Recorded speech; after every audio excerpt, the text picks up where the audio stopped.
దేవుని పరిశుద్ధ వందనాలు. ఈ సాయంకాల సమయంలో పరిశుద్ధులుగా ఈ విధంగా మనం కూడుకోవటం దేవుని యొక్క ఉచితమైన కృప, ఆయన అనంతమైన ప్రయాసమే అయ్యున్నందుకు దేవునికి స్తోత్రం. హల్లెలూయా.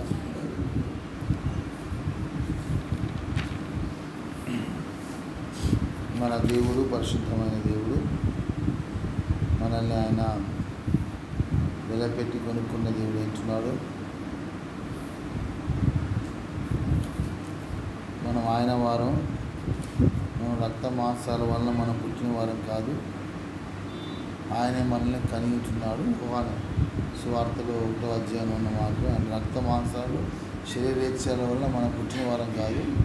ఆయన మనల్ని ఆ విధంగా ఆత్మ ద్వారా మనల్ని కనాలని ఆత్మీయ జన్మను మనకు అనుగ్రహించుకున్నాడు. ఆ యొక్క ఆత్మీయ జన్మలో మనం ఉంటూ ఆయన కుమారులుగా జీవించాలని దేవుడు మనల్ని ప్రేమించి మనకు ఒక చక్కటి జీవితాన్ని అనుగ్రహించుకున్నాడు కదా. ఒక విలువనిచ్చి కొనుక్కున్న దేవుడు అంటున్నాడు. ఏం చేయాలి? మనం వెల కట్టలేని దానిగా మనం దాన్ని ఉంచుకోవాలని దేవుడు చిత్తమైంటున్నది. వెల కట్టలేని దానిగా మనం ప్రతిరోజు కూడా దాని యొక్క వాల్యూని, దాని యొక్క విలువను పెంచుతున్న జీవితాన్ని మనం జీవించాలి. అందుకే దేవుడు ఒక దిన జీవితాన్ని దయచేస్తున్నాడు. ఆ ఒక దిన జీవితం ఎంతగా మనం ఆ యొక్క దాని విలువను మనం కాపాడుకుంటూ ఆ విలువను ఎంతగా మనం హెచ్చించామనేది మనకి ప్రశ్న సోదరుడు. దానికోసం ఎంతగా నేను ప్రయాసపడ్డాను. అందుకే దేవుడు మనకు అనుగ్రహించుకున్నాడు. మరి ఎంతగా మనము వెల కట్టలేని ఒక జీవితాన్ని మనం జీవించగలుగుతున్నాం. వెల కట్టడం అంటే దాంట్లో ఏది కూడా చేర్చొద్దు. Nothing should be. దాంట్లో మనం చేర్చినట్టు దాని విలువ పడిపోతుంది. గమనించి దాంట్లో ఏది చేర్చినా కూడా ఏంటమ్మా, అది దాని విలువ అనేది పోతుంది కదా. తర్వాత అమ్ముకున్న, ముఖ్యంగా నేను అనేది అక్కడ నాది, తాత్కాలికము, టెంపరీ, ఇవన్నీ కూడా మనం ఎప్పుడైతే మనము లింక్ చేసినామో అప్పుడు ఏమైద్దామా, ఆటోమేటిక్గా దాని వాల్యూ అనేది పోగొట్టేస్తుంది.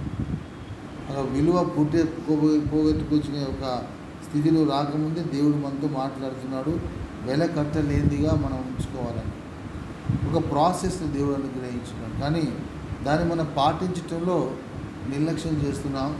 ఆ పాటించనీయకుండా సాతాను ఎన్నో అడ్డంకులు కలుగజేస్తాడు. కంపల్సరీగా కలుగజేస్తాడు. వాడు గర్జించు సింహం వల్ల మన చుట్టూ తిరుగుతూనే ఉన్నాడు. గమనించాం. వాడి పని అది.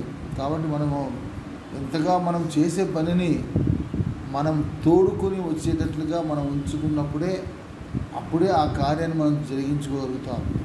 ప్రతి దుష్కార్యం నుండి దేవుడు మనం తప్పించి పరలోక రాజ్యాన్ని మనలో నిలబెట్టే దేవుడు అంటున్నాడు, చేర్చే దేవుడు అంటున్నాడు. కనుక సోదరుడా, మరి ఆ విధంగా ఆయన ఆ కార్యం జరిగించాలంటే మనం ఎప్పుడు చేసేదంతా కూడా రెట్టింపుగా చేసినప్పుడు అప్పుడేమైంది, మనము అది మనం తోడుకునేటట్లుగా ఉండగలుగుతాం.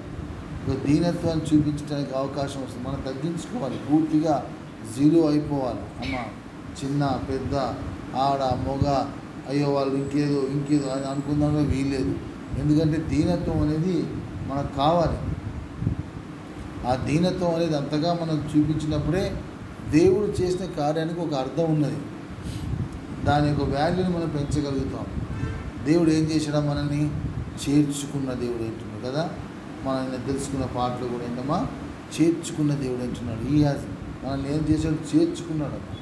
పాపులని మనల్ని ఆయన చేర్చుకున్న దేవుడు అంటున్నాడు. ఎలా చేర్చబడిన వారంగా మనం ఎలా ఉంటున్నాం, మనం చేర్చబడిన వారంగా ఎలా మనం దాన్ని మనం ఎంతగా మనం ఘనపరుస్తున్నాం అనేది మనం జ్ఞాపకం చేసుకోవాలి.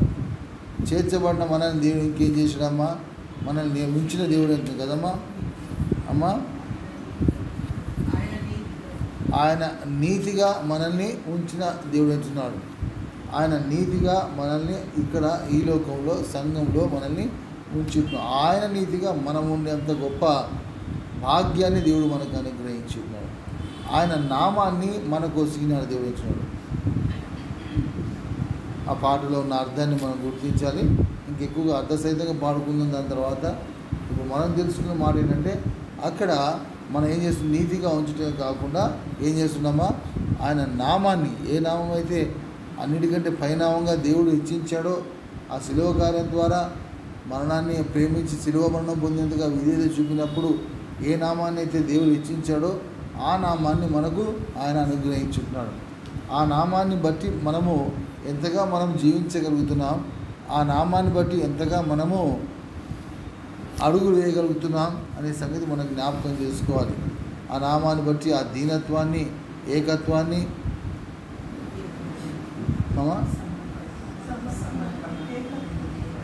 దీనత్వము, ప్రత్యేకత, ఏకత్వము, సమర్పణ, ఇవన్నీ కూడా మనం జ్ఞాపకం చేసుకుంటాలి. దీనత్వము, సమర్పణ, ప్రత్యేకత, ఇవన్నీ కూడా ఎల్లప్పుడూ మనం ఎంతగా మనం చేస్తూ ఉంటామో అప్పుడు దాన్ని మనం తోడుకొని వచ్చేంతగా మనం చేయాలని దేవుడి చిత్తమైంది. దీనుడనైపోవాలి. సోదరుడి దీనత్వం ఉత్తగా రాదమ్మా. దాన్ని శరీరాన్ని నలగొట్టుకోవాలి. శరీరాన్ని నలగొట్టుకోకపోతే ఆ దీనత్వం రాదు. దేవుని నామం బట్టి జ్ఞాపకం చేస్తున్నాను. నీ నాలుకను నలగొట్టుకోవాలి, నీ చూపుని నలగొట్టుకోవాలి, నీ కోరికలు నలగొట్టుకోవాలి, నీ యొక్క శరీరాన్ని నలగొట్టుకోవాలి. సోదరుడు నలుగొట్టుకుంటూ ఎందుకు అంటే ఆ దీనత్వం అనే క్యారెక్టర్ నేను డెవలప్ చేసుకోవాలని దేవుని చిత్తమైంటున్నాను. ఆ దీనత్వం అనేది రావాలంటే నలగొట్టుకోవాల్సిందే. ఆ నలగొట్టుకోబట్టి దీనుడై, ఆయన దీనుడు, నువ్వు దీనుడు అంటే తప్పనిసరి నలగొట్టడానికే నువ్వు దీనుడు అయినావు. ఆ దీనత్వాన్ని ఎప్పుడైతే నువ్వు ప్రేమిస్తూ ఉంటావో ఆటోమేటిక్గా నీ శరీరం అనేది నలగొట్టబడడానికి దేవుడు ఎన్నో అవకాశాలు అనుగ్రహిస్తూ ఉంటాడు. దాని చేత మనం ఏం చేయాలి, నలగొట్టుకోవాల్సిన వారం ఎంచున్నాం. అంతేగాని అక్కడ మనము దాన్ని అర్థం చేసుకోకుండా దాంట్లో పడిపోవద్దు. ఆ యొక్క శోధనలో మనం పడిపోవడానికి వీలేదు. నిజంగా శోధనలు, శ్రమలు మనల్ని బతికిస్తున్నాయి. దేవుని నామం బట్టి జ్ఞాపకం చేస్తున్నాం. అవి మనల్ని జస్ట్ లైక్ ఏ లైట్. మన ఏంటమ్మా, అది వెలుగు అన్నమాట. అదే లేకపోతే నా విశ్వాసం ఏంటో నాకు కనబడేది కాదు. అదే లేకపోతే నా దీనత్వం ఏంటో నాకు అర్థమయ్యేది కాదు. అదే లేకపోతే నా ఓర్పు అంటే ఏంటో నాకు అర్థమయ్యేది కాదు. అదే ఆ యొక్క లైట్, ఏ లైట్ అమ్మా, శ్రమలు, శోధనలు ఎంతో ముఖ్యమైన సోదరు. శ్రమలు, శోధనలు వచ్చినప్పుడు ఫస్ట్ ఆఫ్ ఆల్ దాన్ని గుర్తించి నేను నిలబడటానికి వచ్చినాయని సంగతి జ్ఞాపకం చేసుకోవాలి. పడవేయడానికి కాదమ్మా, అది మనం జ్ఞాపకం చేసుకోవాలి. ఏంటమ్మా, ఆ శోధన వచ్చిందంటే పడవేయడానికి కాదు. ఏంటమ్మా, మనల్ని నిలబెట్టడానికి వచ్చిన సంగతి జ్ఞాపకం చేసుకోవాలి. మన విశ్వాసాన్ని మనం బలపరుచుకునేటట్లుగా దేవుడు అనుగ్రహించిన శోధనను గుర్తించాలి. గమనించాలి. మన యొక్క దీనత్వాన్ని మనము